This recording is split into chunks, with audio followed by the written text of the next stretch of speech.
good for you? Not really, to be honest with you. But it's okay. I'm kind of going on adrenaline, and it's been good. And everybody's been great in the building. Randy Ross and I have been working hand in hand a lot, just developing the plan for the next several weeks, getting that mapped out, and now it's time to do some football. Have you anyone heard that might not be able to play that's been playing?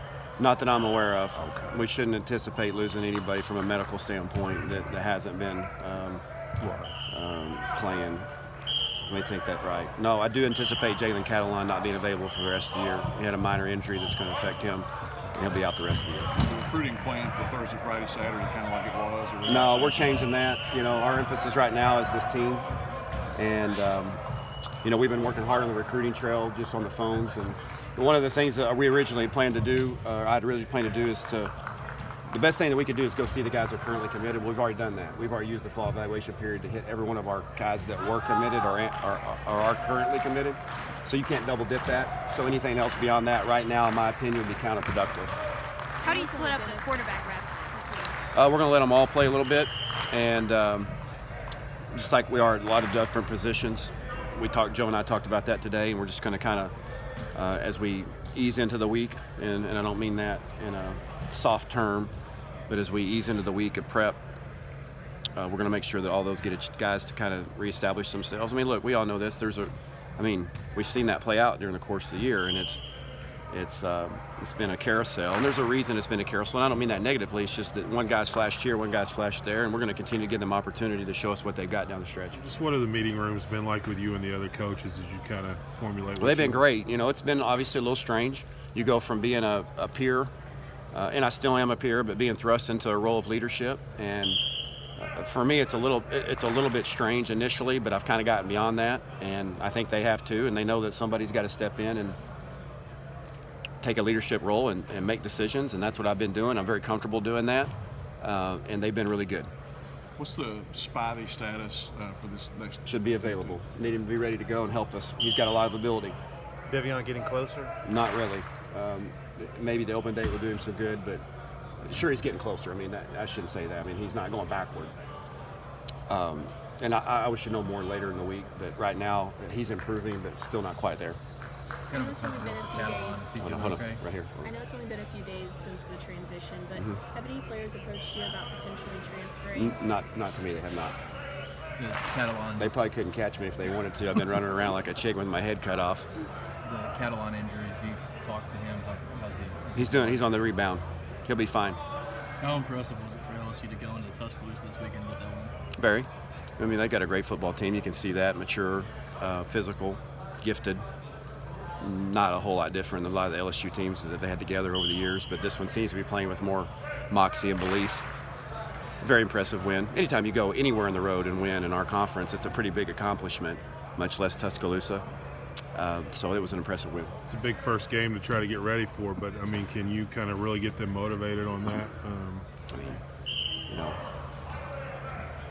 If you can't get motivated in the situation that we're in, then something's wrong with you. I mean, to go and have 2 weeks to, try to make an attempt to shake what's on us, and playing the number one team in the country at night in Death Valley. I think they're known for being pretty good at night there. But we went there in 2015 at night and played a great football game, and that's what our focus is to go again and to play.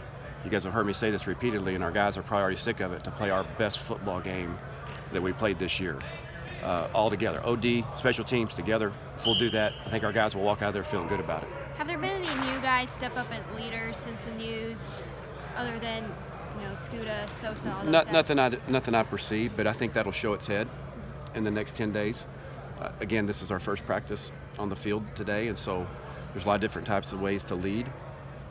Some are more vocal than others, and I think you'll see that emerge.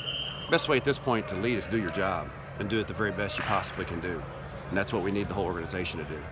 With CJ out, how have the other tight ends stepped up, in your opinion? Well, they've been okay. I mean, they've done a very admirable job. Really, truthfully, the last couple of weeks we hadn't really had a lot of opportunity to make a play, and part of that is we hadn't gotten a rhythm offensively. We've had a lot of 3 and outs, and a lot of our playmakers hadn't been a chance to get involved.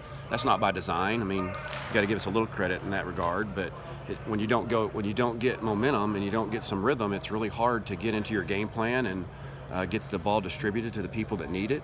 And so hopefully we can develop some kind of rhythm here to where we can get off on our tracks or stay on our tracks and create those opportunities. 2 more. KJ shoulder. See, I told okay? you he's mean. I mean, this guy, he's mean now. You got to watch out for him. KJ shoulder okay? I think so. Yeah, I think it's a non-throwing shoulder, little bruise that I think he'll be more than fine. You had said on Monday you knew there were several guys qualified that could have taken this job.